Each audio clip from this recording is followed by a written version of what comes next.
Bem, boa tarde.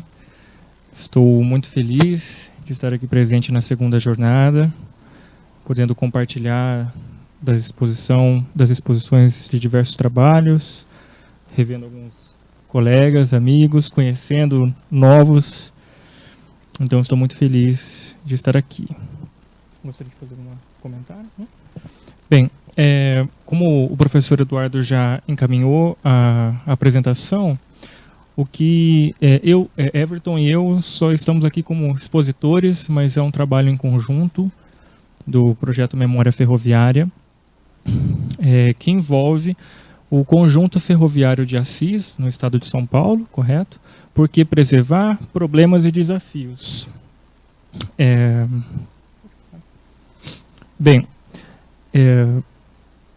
O que nós vamos trazer aqui para a nossa discussão é justamente, como o Eduardo comentou inicialmente, é o modus operandi de como o grupo se organizou frente a esse convite que surgiu, correto? Então, trata-se, mais uma vez, da apresentação de alguns resultados, mas, sobretudo, da metodologia de trabalho do grupo Projeto Memória Ferroviária, né? Esse convite, como eu estava dizendo, ele parte da direção do campus de Assis, né, junto da professora, então, diretora do campus, a Andrea Dorini, que seria uma proposta, então, uma proposta experimental de estudo para que o grupo pudesse testar alguns conceitos, conhecimentos, métodos. É uma proposta que vamos dizer assim, olhando de hoje, é uma proposta até com fim pedagógico, né, de colocar em prática aquilo que, em conjunto, sobretudo, né, os princípios e diretrizes que o projeto Memória Ferroviária pontua, coloca e traz como suas diretrizes, né, na capacidade de, não só daquela produção de dissertações, de teses, de artigos, né, mas a capacidade de documentar os testemunhos materiais e materiais do desenvolvimento ferroviário, para seu conhecimento, sua proteção, sua conservação e difusão, né, a serviço da sociedade. A equipe do projeto Memória Ferroviária é uma equipe multidisciplinar, pela sua própria características, né? Então, nós temos diversas áreas, como membros de diversas áreas, como de turismo, de história, de arquitetura, urbanismo, envolvendo questões de novas tecnologias, arqueologia, pedagogia. Então, isso acabou enriquece muito, não só o trabalho do próprio projeto Memória Ferroviária, mas acabou enriquecendo muito a produção desse documento, desse dossiê inicial, né, de trabalhar e abordar o conjunto ferroviário de Assis. Bem, e a primeira atividade, se assim, a gente pode pontuar dessa maneira, foi uma visita técnica de alguns membros do grupo à cidade de Assis, correto, ao conjunto, né, uma primeira experiência de aproximação com o conjunto para levantamento, então, de informações iniciais, coleta de dados, de material fotográfico, e essa primeira visita também possibilitou um contato também de alguns com a Biblioteca de Assis para levantamento de informações sobre a cidade de Assis, o seu histórico, a ferrovia e outros trabalhos que já estavam, que ali estavam depositados, né, no banco de dados, e também ao CEDAP, que é o Centro de Apoio à Pesquisa de Assis, para também levantamento de informações documentais envolvendo a cidade de Assis e, no caso, a Estrada de Ferro Sorocabana na mesma, né? Bom, boa tarde a todos. Agradeço ao Gustavo por ter apresentado também. Meu nome é Everton. Dentro do que nos foi colocado, uma das primeiras coisas que chamou a atenção foi o número de bens ferroviários tombados. O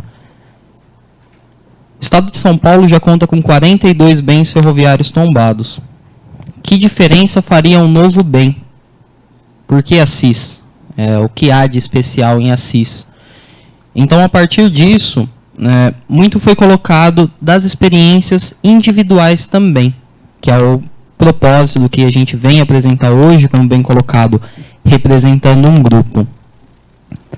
Como ponto de partida e principalmente para a organização, nós dialogamos também sobre o que era um processo de tombamento, né? Esse é um fluxograma que eu utilizei na dissertação, foi um dos primeiros passos construídos, porque como fazer a análise de um documento se você não domina a sua essência, né? Eu acho que é um pouco também desse próprio caráter multidisciplinar, né? Um bacharel em turismo que gosta de fontes documentais, tem muito a ver com a orientação e os colegas que ensinam tanto. Para ser breve e sintetizar, ainda que o tombamento pareça uma coisa, duas pessoas se reúnem e a gente decide o que é patrimônio, ele é bem mais complexo, né? Ele começa com uma solicitação de tombamento encaminhada para um corpo técnico, um corpo de profissionais que vai avaliar se aquilo tem ou não relevância para ser estudado, não para ser patrimônio, para abrir, para iniciar o estudo. E a partir do parecer deles, encaminhado para um conselheiro, que vai representar essa posição e vai acrescentar também a sua dentro da reunião do conselho. Isso pode ter um parecer favorável, desfavorável. Em caso favorável, tem início a abertura do processo, que basicamente se repete: corpo técnico, conselho. A diferença é que agora é bem mais amplo, há um estudo aprofundado sobre a relevância daquilo enquanto patrimônio no Estado. Bom, havendo parecer favorável, é indicado, né, uma notificação para os proprietários e, caso não haja contestação, encaminhado para a homologação do secretário de Cultura. E só a partir disso, a inscrição no livro do tombo. Para ficar mais claro, só é um bem tombado depois que ele passa por todo esse fluxograma. E tem um exemplo que vocês conhecem muito bem, que é o Conjunto Ferroviário de Bauru. Ele tem um parecer positivo do Conselho, mas ele está parado aqui, aguardando a homologação do secretário de Cultura. Enquanto isso não for feito, ainda que ele esteja, ele tem a proteção de um bem tombado, ele não é registrado no livro do tombo.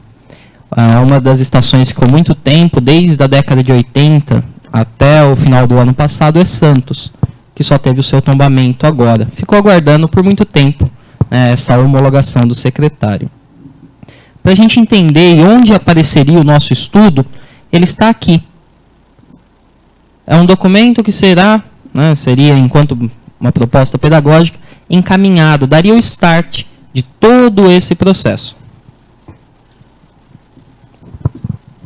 Avançando para compartilhar a metodologia e o processo de investigação. Bem, dando continuidade, então, na explanação sobre como que o grupo se organizou para a produção desse primeiro material, lembrando, então, que a primeira atividade, vamos colocar assim, foi uma visita técnica ao Conjunto de Assis, correto? E depois dessa visita, foi dividido em 3 grupos, ou nós podemos chamar 3 subgrupos, correto? Para tentar lidar com algumas informações que pensamos ser relevantes para pensar toda a discussão desse Conjunto Ferroviário de Assis.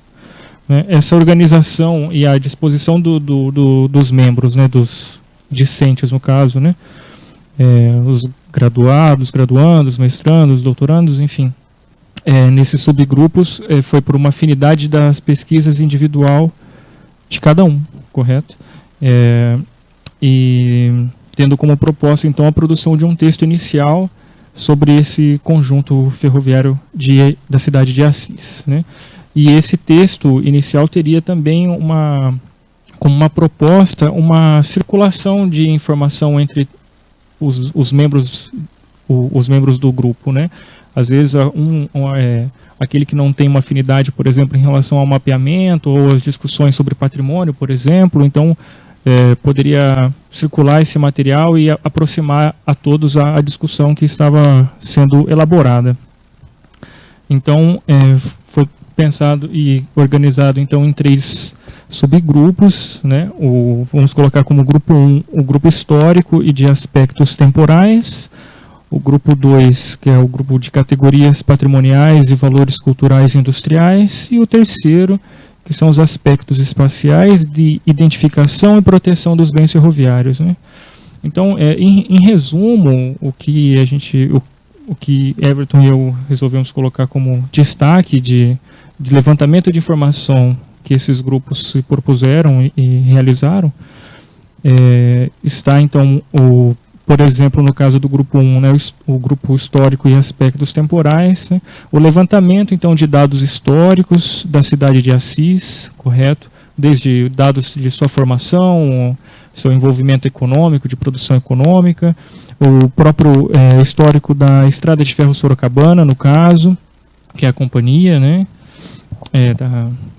que forma esse conjunto ferroviário de Assis. No caso, eu coloquei até 1915, que é o período que ela alcança a cidade, que ela vai ser inaugurada, o movimento ferroviário. Enfim, a particularidade da companhia nesse momento, por exemplo. Dados sobre as estruturas ferroviárias de Assis, correto? Então, como a estação, as oficinas, os armazéns, as casas ferroviárias, né? Dados dos mais diversos, como ano de inauguração, a própria estrutura mesmo, enfim. O segundo grupo, categorias patrimoniais e valores culturais e industriais, trouxe discussões sobre o enquadramento do conjunto ferroviário de Assis, informações sobre o debate e preservação, por exemplo, no Condefat. E o grupo 3, os aspectos espaciais de identificação e proteção de bens ferroviários, levantou informações como identificar a localização desses edifícios e espaços significativos para a história ferroviária, e também identificar as relações do espaço com os usos atuais e a existência de infraestrutura para o turismo nas proximidades, por exemplo.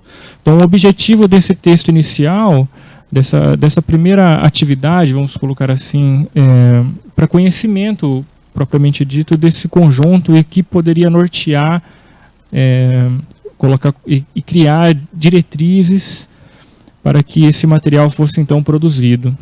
Então, foi como um primeiro passo da atividade do grupo, buscando então um levantamento de dados e informações sobre esse conjunto, então em produzir um texto introdutório, né, e aprofundando o conhecimento sobre o conjunto, né, para assim criar hipóteses que norteariam essa proposta e a produção desse dossiê. Ainda sobre a organização do grupo, é bastante curioso que não há um local definido para cada um, no sentido de por ser historiador, ele fica no grupo 1, ou por ser bacharel em turismo, ele fica no grupo 3. Isso foi definido a partir das características individuais. Uma curiosidade que a gente comentou entre os exemplos é o caso da Tainá, que é arquiteta, e está no grupo 1, que é dos historiadores. Ainda que, se nós olharmos, o grupo 3, que fala de aspectos espaciais de identificação, teria mais a ver com a arquitetura, né? Já que trabalha com território, a espacialidade. Mas, naquele momento, o quanto ela poderia colaborar pelo levantamento e o que ela estava trabalhando, fez com que ela ficasse no grupo 1. O meu caso e o da Milena, que tem domínio, né, de ferramentas relacionadas ao SIG, eu trabalhei o mestrado inteiro sobre as categorias e os valores, mas naquele momento era mais interessante ficar nos aspectos espaciais, né? Eu vou avançar, mas a Milena, por exemplo, a gente trabalhou unidos os grupos, um pouco mais próximos também. Sobre metodologia, a primeira coisa é como circular essas informações. É interessante, temos 3 grupos, mas como dialogamos? São 18 pessoas em diferentes cidades do estado de São Paulo. Nesse momento eu estava em Rosana, alguns em Londrina, né? Não tínhamos nem a gratidão de estar no mesmo estado. Como dialogar, como conversar 18 pessoas, né? Todos vocês já passaram por alguma reunião, principalmente na pós-graduação ou na graduação, como organizar a fala. O problema não é só o Skype, não é só a ferramenta resolve.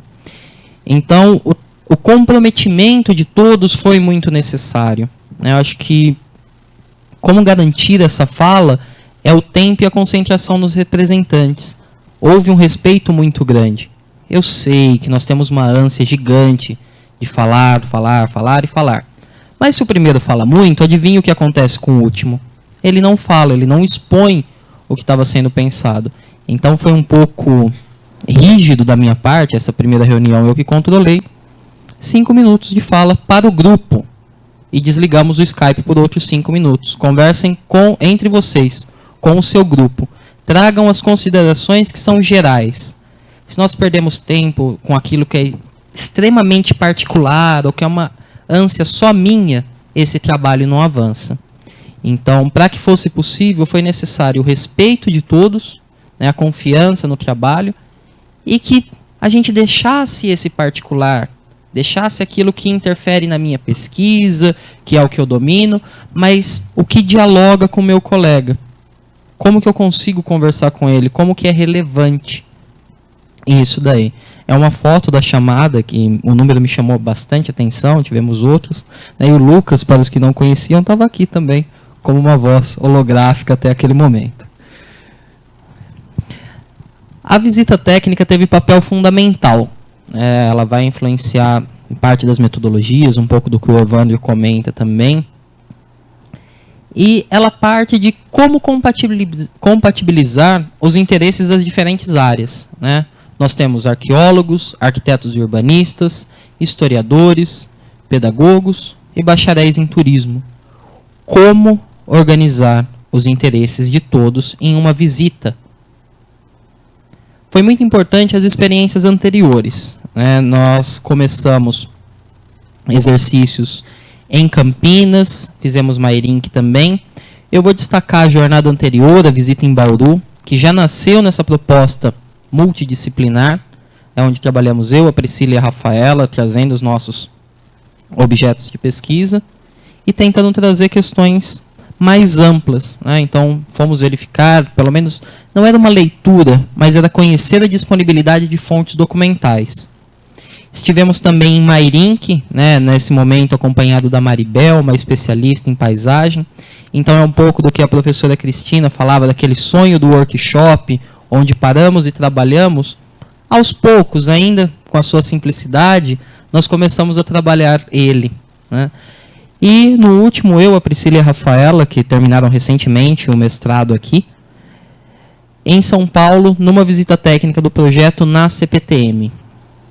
Então, o que eu aprendi no projeto, o que essas visitas trouxeram, colaboraram para o estudo de Assis, mas também geraram outros produtos, que é o caso da visita técnica, que nós realizamos em parceria com a CPTM.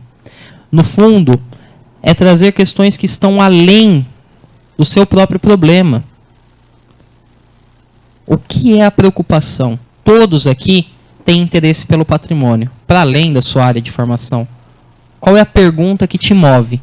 E a visita técnica, ela não está baseada em nenhuma outra área. Ela está baseada em uma pergunta. Essa é a riqueza. Então, em Assis, esse foi um fundamental. Estávamos eu, Andresa, Evandro, Maribel, esqueço alguém? Giovana. Esqueci da Giovana. Que maldade, né, Giovana? Desculpe. É aquela quietinha. Em diversos momentos havia uma troca. A Maribel falou muito sobre a paisagem, mas acho que o que mais ela chamou a atenção foi da experiência da arquitetura. Ela mostrou o risco daquela edificação. Do quanto um ferro, que para mim era um ferro sem graça, talvez até atrapalhando o estético, era importante. Afinal, era ele que segurava a armação inteira e impedia que aquilo abrisse. Então, esse diálogo, o Evandro, naquele dia, utilizando técnicas que eram da arqueologia, que ele aprendeu com o Juan, lascando tijolinho para ver qual era a marca, limpando máquina suja. Então, você começa a sair da sua área e aprender um pouco com o outro, você se desloca. Acho que foi interessante também para a Andresa, que como um historiador pode colaborar numa visita de campo. Então, todos têm a colaborar, todos têm aportes a fazer. Então, o que norteia não é a área, é a pergunta que foi feita no início. Ainda da metodologia e processo, isso, né, na visita inicial, o Eduardo, Priscila, a Rafaela e a Maribel, em contato com os moradores. Isso é fundamental para entender o patrimônio. Trouxe uma outra dinâmica. Como registrar essas casas? Será que isso precisa ser tombado? Será que é o patrimônio monumental, é o patrimônio que conta a história da arquitetura? E se para o morador for só a casa dele? Será que tudo bem? Quem está certo? Como equilibrar isso? As oficinas, a fachada das oficinas, que me chamou bastante atenção, ela tem dois lados. Um que está vazio, ele praticamente em ruínas, onde não tem tem moradores, mas não tem uma intervenção, e aqui do lado o Sebrae com uma intervenção projetada. Se a gente for pensar, o que passou por um projeto deveria estar em melhores condições, o que não é o caso. A intervenção feita para atender as incubadoras do Sebrae faz com que eu não consiga mais entender o que tem dentro, como era isso.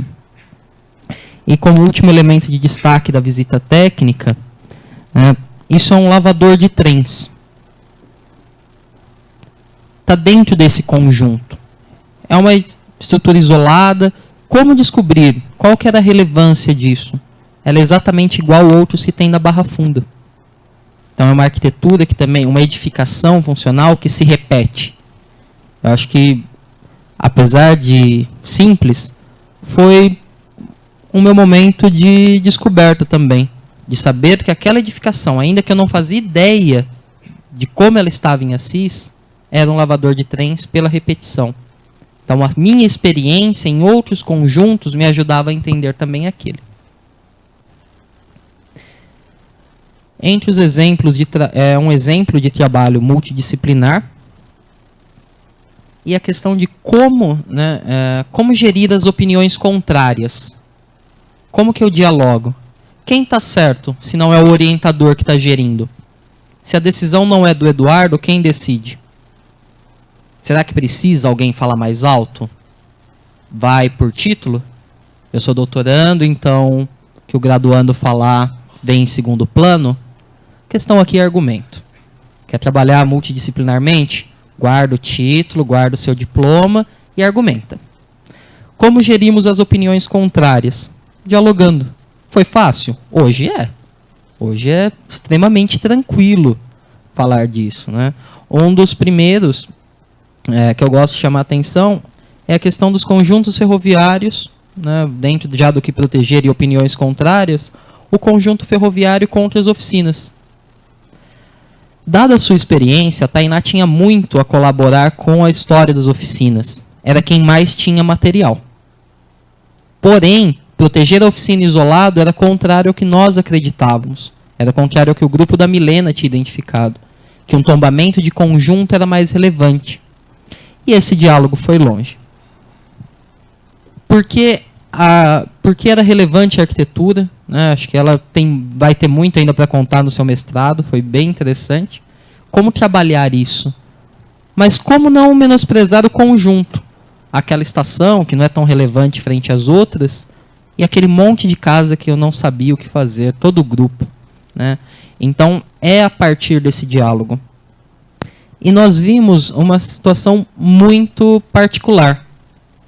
Como compatibilizar os argumentos? Nós tínhamos argumentos fortes, a própria oficina e a sua relevância histórica era o estudo da greve era muito forte, mas eu não conseguia trabalhar isso, o grupo não conseguia trabalhar isso no território. E aí, eu justifico essa proteção? Então foram um dos problemas que nós nos deparamos. Bem, fazendo um gancho com o que o Everton apresentou, ainda e voltando nessa questão dessa produção textual e das discussões que o grupo enfrentava, seja por Skype, por e-mail, enfim. Então, foram pensadas algumas estratégias para tentar compreender o que se tornaria um argumento relevante para essa proteção e, vamos dizer assim, talvez o tombamento, correto, do do conjunto ferroviário da cidade de Assis. Então, quais seriam esses argumentos que seriam, por sua vez, a diretriz de todo esse material, correto?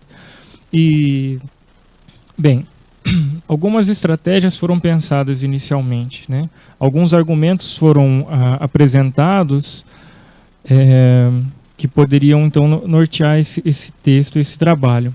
Um dos primeiros argumentos que surge é a aproximação da relação da ferrovia com a cidade de Assis, a possibilidade de pensar a greve dos ferroviários que ocorre em 1934. Né? Contudo, essa greve ela acabou se tornando difícil da gente conseguir sustentar esse argumento, sobretudo pela ausência de um material, de fonte, que tornasse isso ou possibilitasse um argumento contundente, correto? Uma outra estratégia era pensar os bens isolados, né? Por exemplo, a relação com o prédio da estação e a relação então da ferrovia à cidade a partir do prédio, da sua arquitetura, ou no caso o próprio prédio da oficina, que também nas nossas discussões por Skype, no diálogo entre esses subgrupos, como nós pontuamos, acabou-se também se tornando um argumento tão, talvez, instável não seja talvez a palavra correta, mas tão insustentável como o primeiro da greve dos ferroviários. E um outro argumento seria o processo de eletrificação da linha, né, que poderia então gerir ali um ponto de identificação, mas que também não conseguiu inicialmente se sustentar e possibilitar que esse texto e nosso argumento fosse devidamente embasado, pensando a relação e os motivos que deveriam então ser assegurados esse conjunto ferroviário. E entre tantas discussões do grupo e das reuniões que ocorreram de maneira online, né, via Skype sobretudo, dentre essas discussões surgiu então talvez como uma metodologia de se pensar em cada grupo palavras-chave que pudesse sustentar o nosso argumento, né? E uma dessas palavras surgiu Assis como uma cidade ferroviária, e esse acabou se tornando um conceito diretriz para que pudéssemos pensar a produção desse texto, a produção desse dossiê, pensando a relação cidade e ferrovia como argumento que poderia então realmente sustentar toda a nossa argumentação. Pensando então sobretudo as transformações urbanas com a chegada da estrada de ferro Sorocabana em Assis, né, a criação de infraestruturas que se desdobra, e outros elementos que surgem ou que estão diretamente ligados com a chegada da ferrovia na cidade.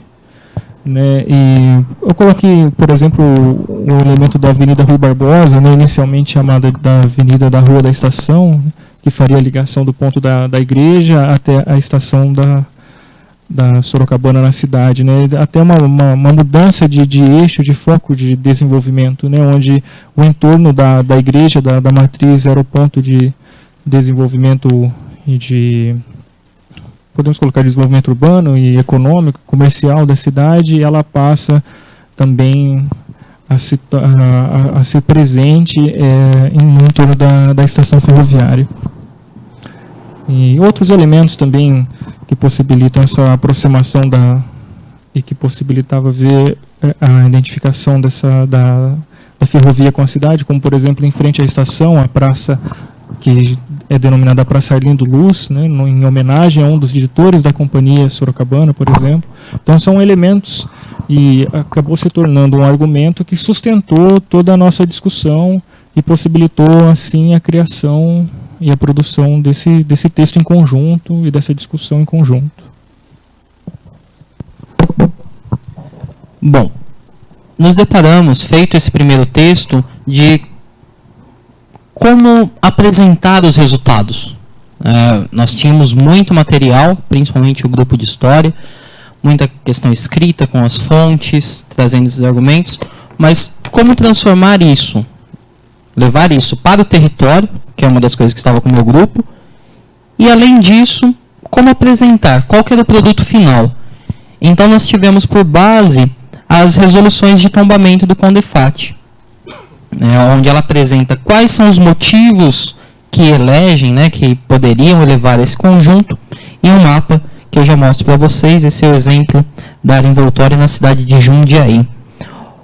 O que vai ficar claro é que a cidade ferroviária foi nosso conceito norteador.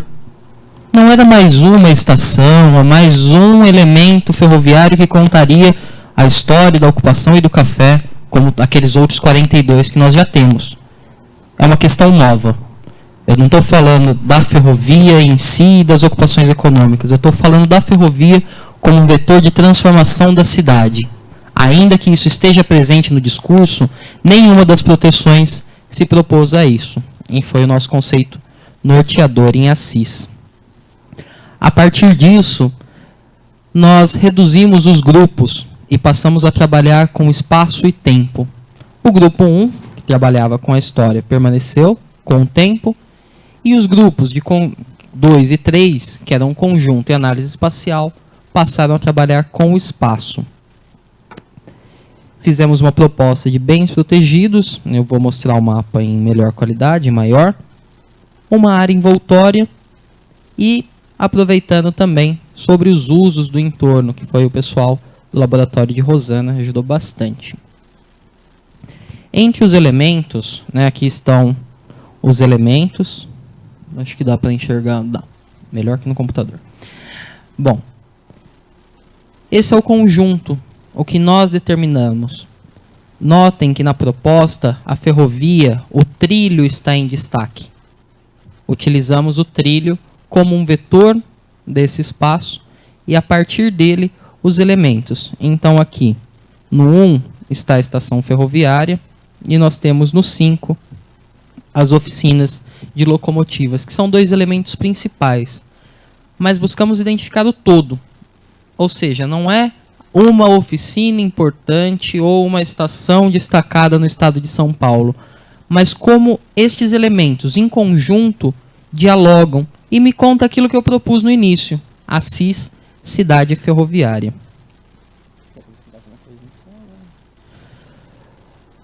A partir disso, nós definimos uma área envoltória.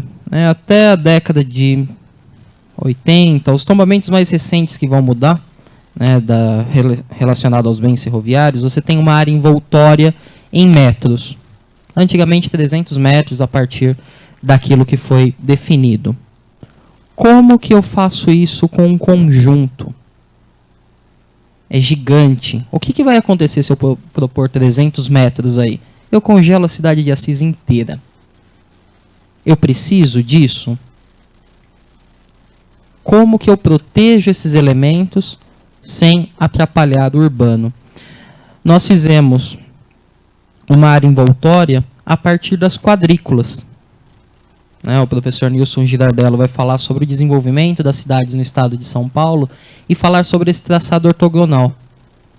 Então, a própria área envoltória foi um elemento de como o traçado urbano dialogava com os trilhos e, a partir dos trilhos, esses elementos. Vai ficar claro aqui também que nós temos 2 elementos isolados. Número 11, antigo Hospital da Sorocabana, e o campo de futebol. Eu acho que foi um dos que nos deu mais trabalho de tomar a decisão. Não negamos a sua importância, mas qual a estratégia? Incluo eles e crio uma área envoltória desde esse ponto no 10 até o 11 e o 12? Isso é necessário? No caso do campo de futebol, que todo o seu entorno já está descaracterizado, eu preciso de uma área envoltória com gabarito de altura no seu entorno? Para o nosso grupo, nada disso pareceu relevante. Contudo, não se justificava a exclusão dos 2 elementos, ainda que dispersos territorialmente, eram parte desse conjunto. Foi uma das bandeiras que a gente levantou e manteve até o final. Algumas questões para a gente pensar. O horto florestal que não está nesse elemento, a Ana participou também fazendo levantamento. A área do horto, só para compartilhar um pouco, tem o tamanho ou é maior que a cidade de Assis, está distante. Como eu incluo isso na proteção? São as questões não resolvidas, né? O Hospital da Sorocabana, pela sua importância, a ferrovia trazendo novas infraestruturas, trazendo novas dinâmicas. Seria justo excluir isso, né?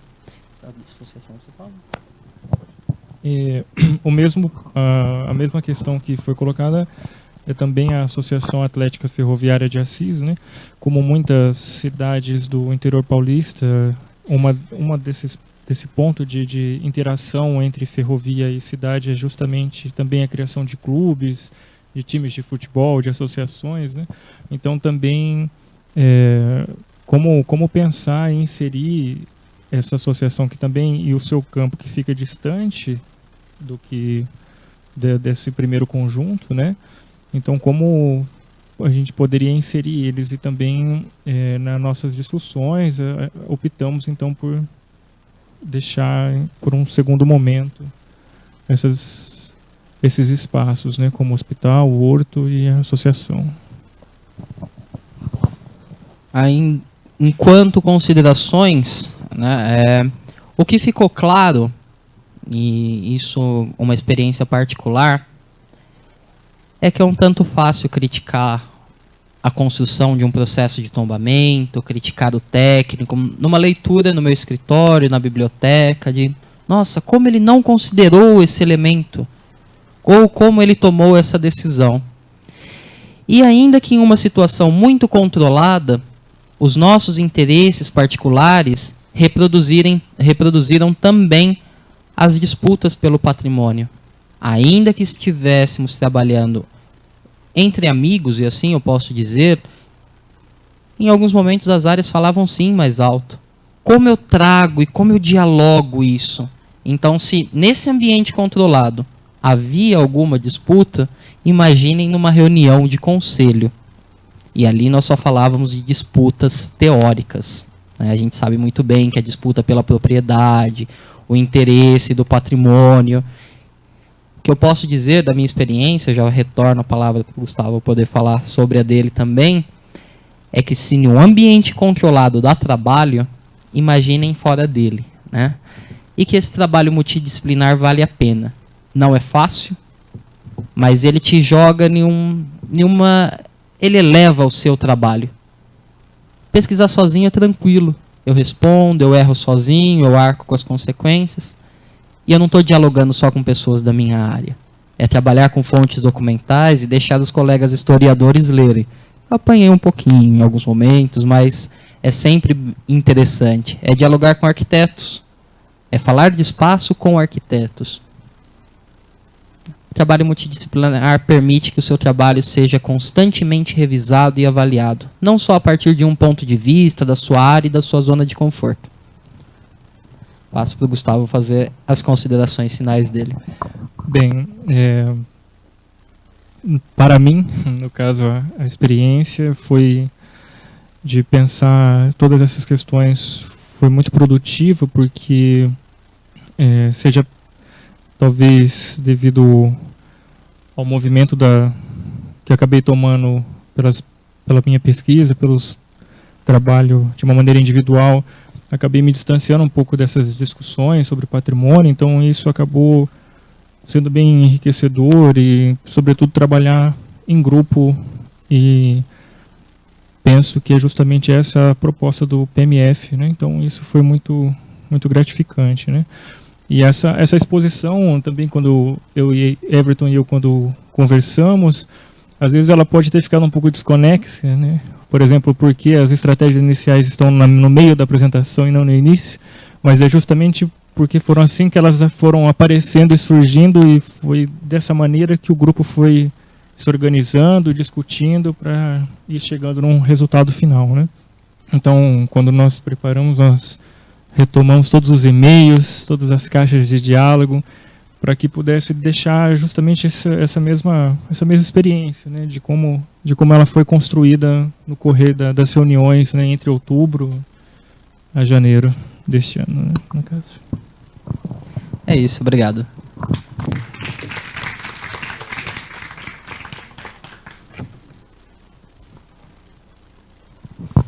Bom, ficamos à disposição para eventuais questões.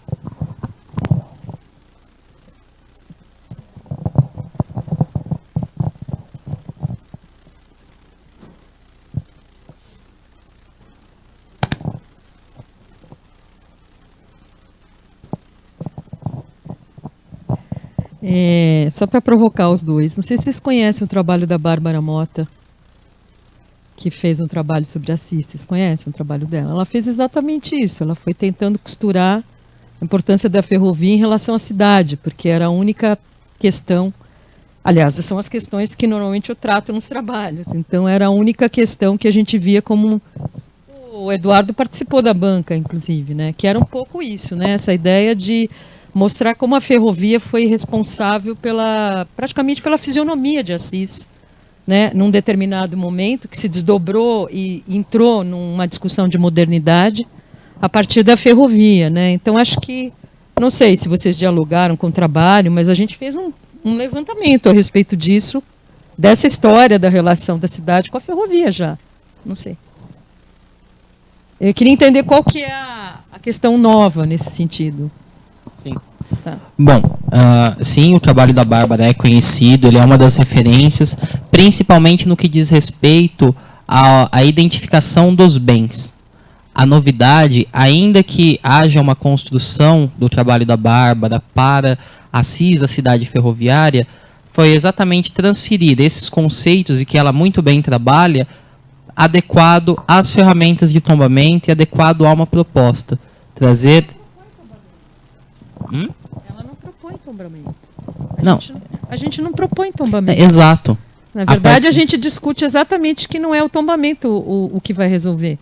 Por isso que eu estou tentando entender qual que é a proposta, porque vocês colocaram em discussão a questão de que vocês tinham que se apoiar em alguma questão para poder tombar ou para poder dizer que aquilo era importante. Eu estava me questionando aqui, precisa, né, se apoiar em alguma questão? E aí vocês disseram, bem, depois de pensar, a gente chegou que é uma cidade ferroviária. Sim, isso é. Mas aí, isso que eu quero entender, isso desde o começo tanto que a gente trabalhou assim o tempo todo no trabalho dela, entendendo que a única maneira de valorizar aquele conjunto como conjunto não poderia ser tombar os bens isolados, teria que, tanto que ela trabalha a Vila Operária, que hoje nem sequer é identificada como Vila Operária, ela trabalha a cisão entre o centro histórico e a ferrovia, que é um problema grande, o deslocamento do comércio, ela conta isso, quer dizer, o comércio era na praça e depois vai ser próximo da ferrovia e depois ele desaparece porque a ferrovia é desativada, né? Então tem todo um processo de configuração de uma fisionomia da cidade moderna naquele momento, porque a ferrovia chegou com a ideia de modernidade, né? Num momento que aquilo era completamente rural, né? E isso se desfez quando a ferrovia perdeu a importância, né? E aí ela acabou virando quase que uma área, não digo periférica, né? Mas ela praticamente define o fim da cidade, né? Mais ou menos por aí, né? E aí seria o caso da gente perguntar o que fazer com essa questão. Mas o tombamento não foi a solução, não mesmo. Porque justamente não tem como trabalhar isso. Ali tem um projeto de parque linear, já antigo, não sei se vocês conhecem. Tem um projeto de parque linear para aproveitar essa área da ferrovia, né? Só que é um projeto que não se cumpre porque ele depende de iniciativa política mesmo. Não tem gestão que banque isso, né? E a ideia era justamente fazer um aproveitamento, nem que fosse só do território da ferrovia, né? Com alguns elementos pontuados, né? E aí talvez desse para um itinerário, uma rota, alguma coisa assim, mas associado a um uso pela população, não simplesmente uma rota cultural, mas dentro de um parque, né? Isso foi uma das possibilidades e uma das questões que a gente discutiu possíveis em termos de gestão dentro da situação política, mas a implicação da ferrovia em Assis ela é enorme. Ela mudou a configuração dos municípios em volta, Assis se tornou o centro de tudo e não era, por causa da ferrovia. Ela mudou a configuração, a divisão administrativa, né, da região de Assis, por causa da ferrovia. Então só dá para relacionar ferrovia e cidade. Não tem outro jeito, né? De fato, o trabalho da Bárbara, ele foi referência, né? Sim, essa noção, o que tem de novidade, né? É trabalhar principalmente, nós trabalhamos Assis frente ao Estado. A relevância da ferrovia para o município, isso estava muito claro. A regional, como você traz, é sim uma novidade, não exploramos, né, essa mudança fundiária, mas de fato, Assis dava algumas pistas da sua importância, alguns elementos que nós passamos, né, a Tainá falando da importância das oficinas, eu identifiquei algo relacionado à eletrificação dessa área.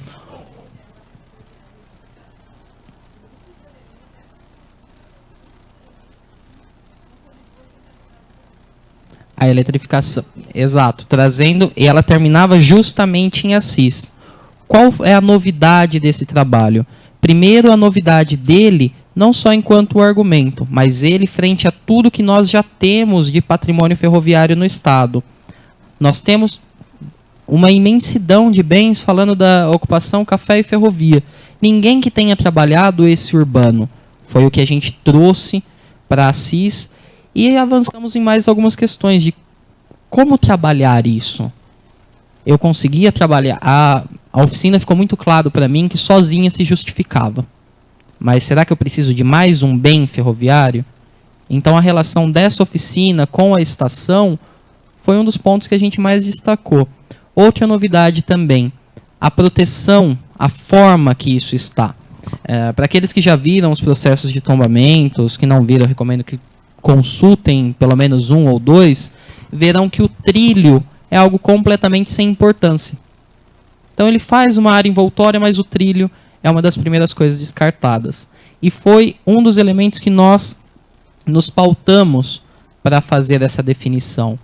Então não é novo enquanto argumento, de fato. Ele não é novo enquanto argumento, mas ele é novo enquanto proposta e enquanto formato, quando comparado, inclusive, com os tombamentos atuais de conjunto. O nosso conjunto está pensado a partir de uma lógica de produção. Não é uma lógica espacial, que um está do lado do outro. Não é mera casualidade. O que, claro, tiveram elementos que nós não avançamos e a eletrificação é um deles. Mas, para compartilhar uma das curiosidades, é dizer que, por exemplo, eu enxergo dois momentos diferentes com a eletrificação. Então, eu tenho postes que são da época da Sorocabana e outros que são da FEPASA. Material, né, um vestígio material no território. Eu preciso de um argumento? Sim. Eu precisava de um argumento para trabalhar esse conjunto como um todo. Não que os demais fossem excluídos, mas um argumento superior. Do meu ponto de vista, eu achava interessante a eletrificação, achava extremamente curioso, mas não sustenta um tombamento. Agora, Assis, pensar Assis de maneira ampla e Assis frente ao Estado de São Paulo como um todo, isso sustentava. É por isso que nós elencamos os argumentos, né? Talvez em algum momento não tenha ficado claro, nós não excluímos, mas elevamos essa discussão de Assis. Você quer acrescentar algo? E complementando, professora, o que o Everton colocou, né? Quando nós chegamos, talvez, a essa ideia de cidade ferroviária, não significa que tenha sido algo novo de fato, mas é porque outras questões que nós tentamos inserir, elas não conseguiam, nós não conseguimos sustentar essa relação que poderia assegurar a relação entre a ferrovia e a cidade de Assis, né? Como então a gente comentou, por exemplo, da greve dos ferroviários, né? Que ocorre entre algumas companhias do Estado de São Paulo, e há relatos de outras espalhadas pelo Brasil, mas sobretudo a companhia Sorocabana, no caso da relação da diretoria com a não aceitação da fundação do sindicato dos ferroviários, né? E há alguns relatos de que o estopim dessa paralisação dessa greve foi justamente a perseguição de um ferroviário de Assis, que trabalhava lá, né? Outra questão, como por exemplo a oficina, que inicialmente também seria uma uma infraestrutura que poderia também criar essa relação, esse vínculo, justamente por ser talvez o espaço que empregasse maior número, né, de operários, né, e essa relação se fortaleceria. Também pela sua arquitetura, uma arquitetura nacional própria, fruto da indústria também nacional. Então, esses argumentos eles foram pensados inicialmente para se tentar relacionar o desenvolvimento e a companhia ferroviária com a cidade de Assis, né, como uma diretriz de um argumento, né? Mas por devido às questões de fontes e de uma argumentação mais sustentável, ela acabou se esvaziando, né? Então a cidade ferroviária realmente se tornou, então, talvez esse conceito diretriz que pudesse nos ajudar nisso, né? E pensar então, por exemplo, essa discussão de um possível tombamento, né? E houve discussões sobre os usos que poderiam surgir daí, né? Há alguns espaços, né, na cidade há alguns espaços dessa infraestrutura ferroviária de Assis que é utilizada hoje em dia, né, como mostrou a foto, né, uma incubadora, né? E também tem, se eu não me engano, é nos armazéns, né, Eduardo, que é uma oficina de artesãos, algo assim, né? Então também já tem essa preocupação, pode não ter surgido aqui na minha fala, na fala do Everton, mas de uma maneira indireta acabou também aparecendo nas discussões do grupo, né? Tá, tudo bem, vamos se for tombada e daí, né? Qual o uso? Porque senão vai ficar, vai continuar em ruína, e não é essa a proposta, né?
Sim, é uma provocação interessante. Uma das questões, onde está o microfone enquanto eu respondo bem breve, uma das questões que nós nos deparamos, sim, há um uso, quer queira, quer não, há um uso. A população utiliza para caminhar porque é a menor distância entre um ponto e outro. Não, então a necessidade de um parque está clara. Porém, Assis tem uma particularidade. Ainda que não circule o trem, é uma ferrovia ativa do ponto de vista da União. Então, o que torna a briga um pouco mais delicada, né, para esse tipo de uso. A moça... Milena, tem o microfone? Não? Sim. Tem duas? Mas a gente pode... eu vou fazer uma sugestão, como, né, a gente está avançando um pouco do horário, eu vou pedir para que as pessoas que têm questão façam as questões e nós respondemos em bloco.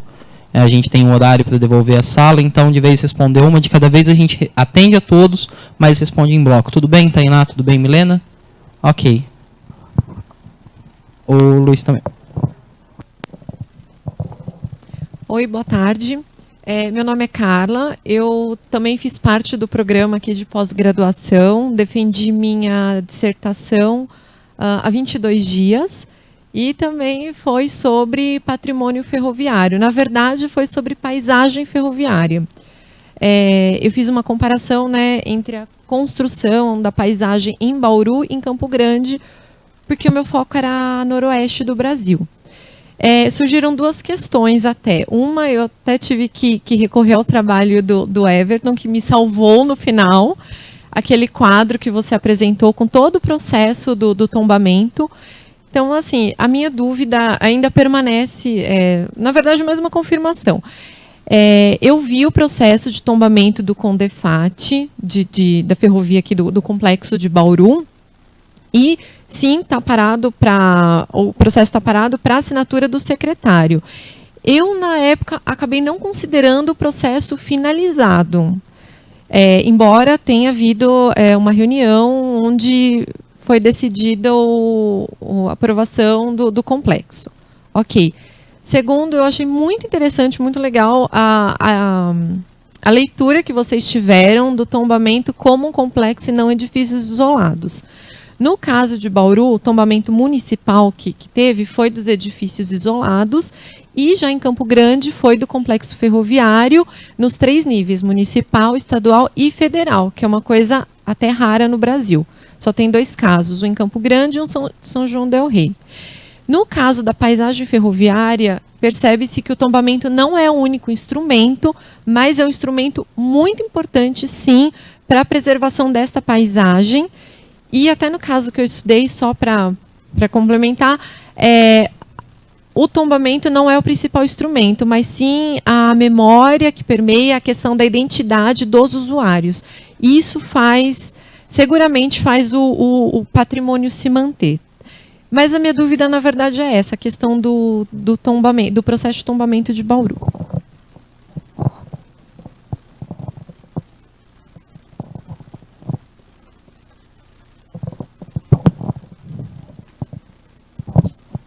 Oi, meu nome é Gabriela. Né? Na verdade, a minha pergunta, ela é mais um aspecto de curiosidade, não tem a ver com a pesquisa de vocês em si, mas por vocês estarem em um grupo interdisciplinar, talvez vocês pudessem me tirar essa dúvida.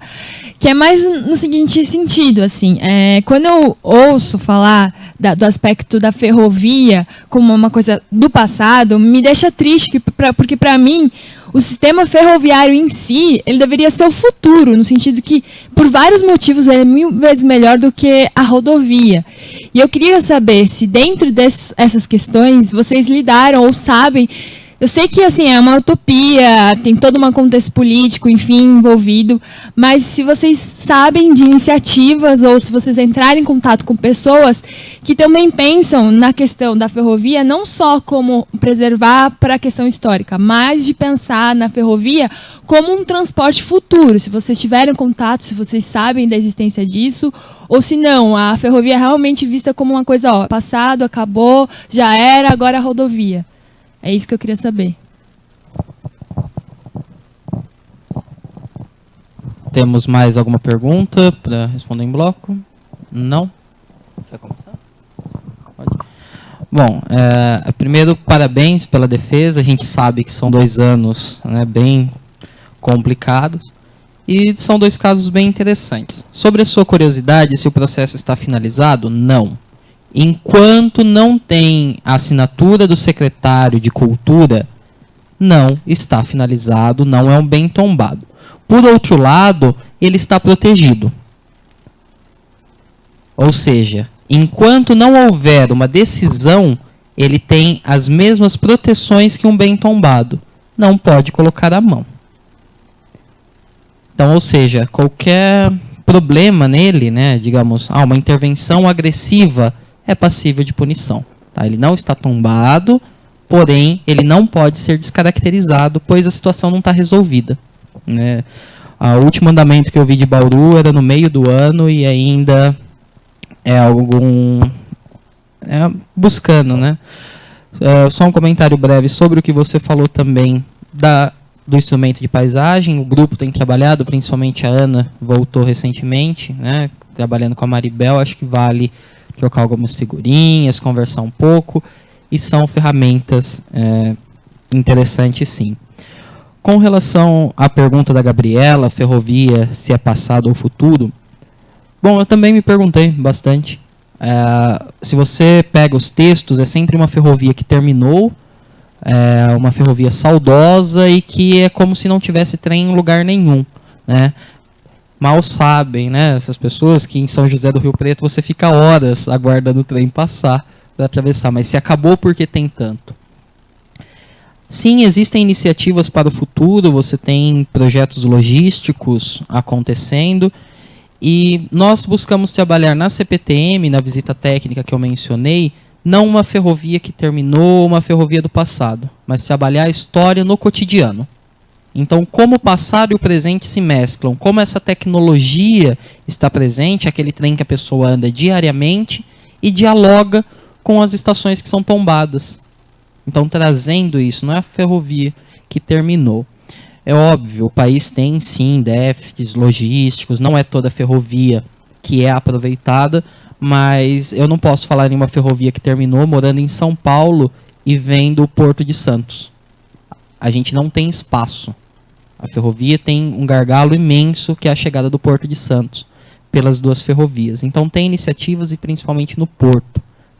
Se você tiver curiosidade, tem a possibilidade de tem um estudo de impacto ambiental em EIA-RIMA para a construção de um porto seco em Campo Grande, falando que a ferrovia precisa de mais, enfim. Não dou 3 anos para um projeto de uma nova ferrovia descendo, se aquele porto seco sair.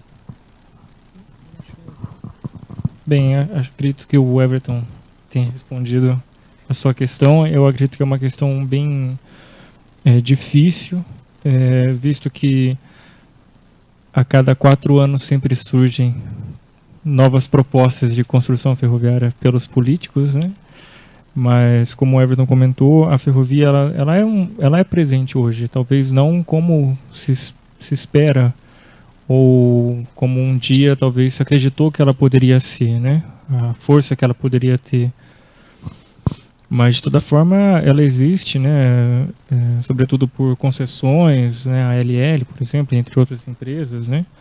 Mas, de uma certa maneira, a forma que essas políticas foram feitas, sobretudo acho que da década de 90 para cá, ela impede, de uma certa maneira, o desenvolvimento e prolongamento, porque se tem um interesse unicamente de exploração e não de um investimento, de uma inversão de capital, né?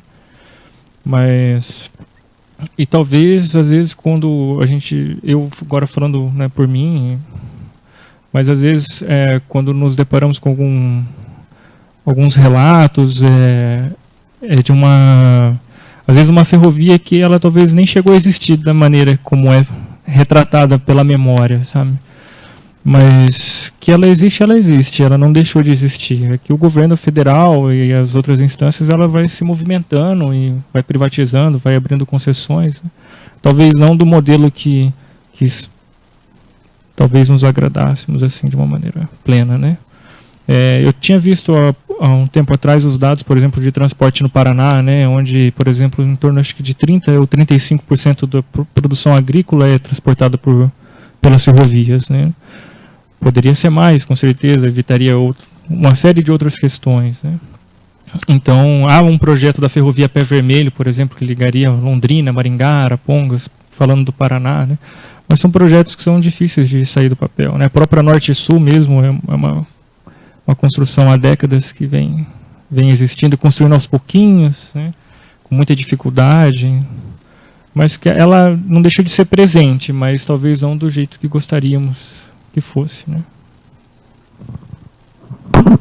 Bom, agradecemos as perguntas, né, e por estarem até esse horário. Foi um debate interessante com vocês. E tem o nosso e-mail, né, no final, ou procurem qualquer um dos membros, né? Estamos à disposição para outras perguntas.